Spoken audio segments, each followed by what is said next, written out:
निशुम्भ शुम्भ गर्जनी प्रचण्ड मुण्ड खण्डिनी वने रणे प्रकाशिनी भजामि विन्ध्यवासिनी। त्रिशूलमुण्डधारिणी धराविघातहारिणी गृहे गृहे निवासिनी भजामि विन्ध्यवासिनी।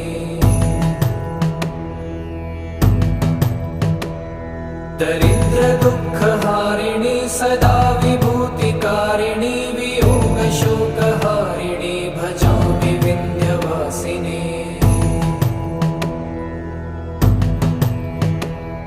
लसत्सुलोललोचनं लतासनं वरप्रदं कपालशूलधारिणी भजामि विन्ध्यवासिनी।